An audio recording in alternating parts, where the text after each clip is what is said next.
l'histoire locale de Suze-la-Rousse est toujours riche d'enseignements même encore aujourd'hui. Elle fournit des informations sur la vie des habitants et comment le vieux bourg de Suze est apparu, s'est construit et s'est forgé, à louvoyer entre les différents pouvoirs et les conflits. Enfin, à résister à l'enchaînement des années et des siècles.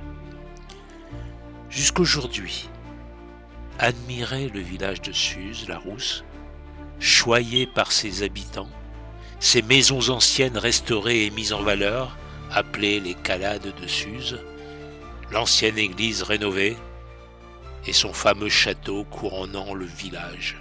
Alors, Suze et son château doivent leur importance aux deux illustres familles qui l'occupent pendant 7 siècles. Les Baux, princes d'Orange, du XIIe au XVe siècle, et les Beaumes-Suze, XVe au XVIIIe siècle.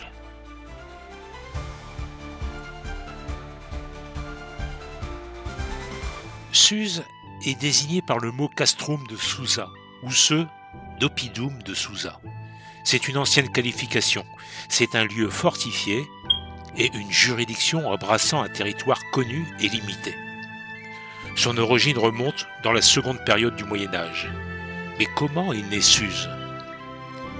Par un besoin impérieux de se protéger contre les pillages et l'anarchie à la fin de l'empire de Charlemagne. Les terres où fut bâti le château furent données par l'empereur Charlemagne à son cousin Guillaume de Gélone.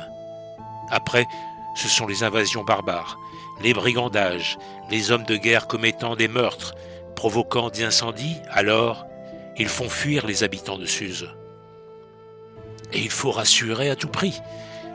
Les barons et les comtes décident alors d'ériger des châteaux forts sur des points culminants couronnés d'un donjon. Suze est né. Mais peu de documents lui sont consacrés.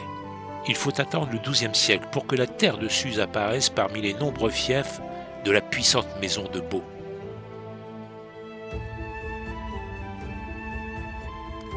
Avec la famille des Baux, dans ce temps-là, ils sont quelquefois vainqueurs, mais aussi vaincus. Et Suze passe de l'aisance à la misère, et l'inverse, de l'agitation à des jours meilleurs. Il faut attendre l'année 1392. Marguerite des Baux épouse Hugues de Salus et lui apporte en dot la belle terre de Suze. On l'appelle Marguerite la Rousse. Désormais, il y a une Suze-la-Rousse. Cependant, il est plus possible que le qualificatif la Rousse évoque une pierre ocre du château.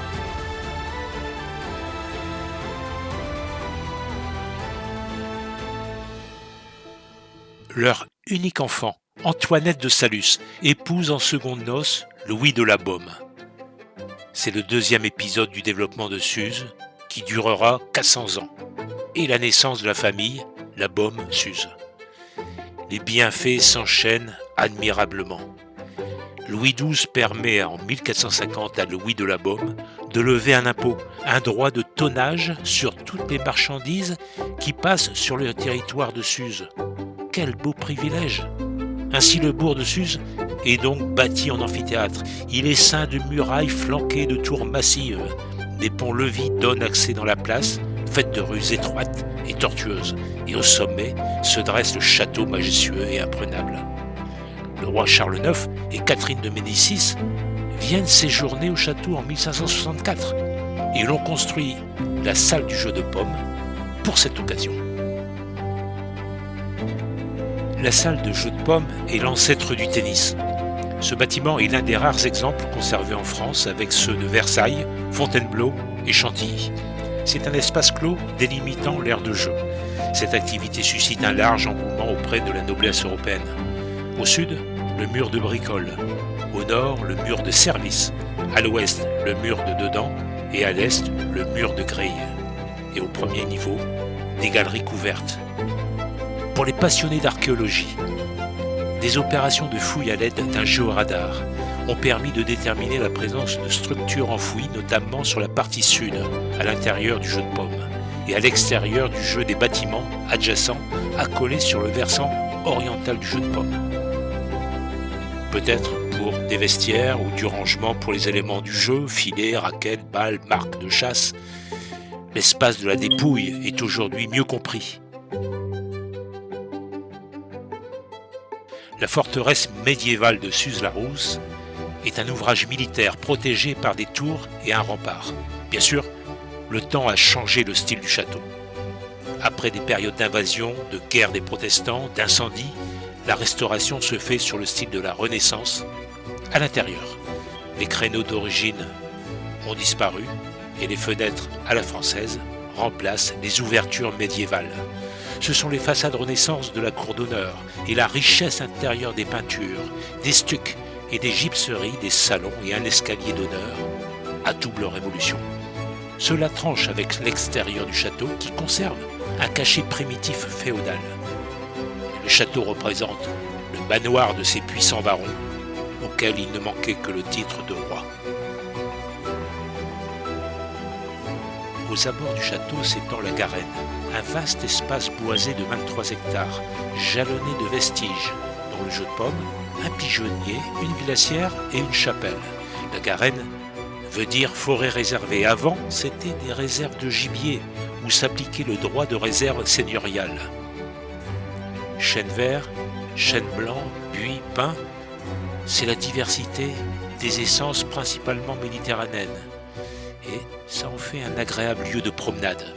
Depuis 1978, le site abrite l'Université du vin, école de renommée internationale, qui propose un large éventail de formations au métier de la vigne et du vin.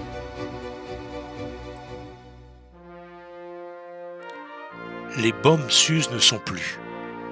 Ils avaient pour armoirie d'or à 3 chevrons de sable, au chef d'azur chargé d'un lion naissant d'argent couronné d'or, et pour devise Duice decorum est, et un cri de guerre. Suze! Le domaine passe après de générations en générations au sein de la famille La Baume-Suze, et ce jusqu'en 1797. Pierre-Louis de La Baume-Suze décède sans héritier mâle. Sa sœur, Aldonce Jules, épouse le marquis des Isnard, et la descendance Isnard-Suze est créée. Le château est pillé pendant la Révolution française, mais le château est miraculeusement épargné. En 1958, à la mort de la marquise Isnard-Suze, le château est mis à disposition pour un orphelinat. Il sera finalement mis en vente en 1965 et acheté par le Conseil général de la Drôme. Enfin, on terminera par cette devise: tout s'use, non s'use.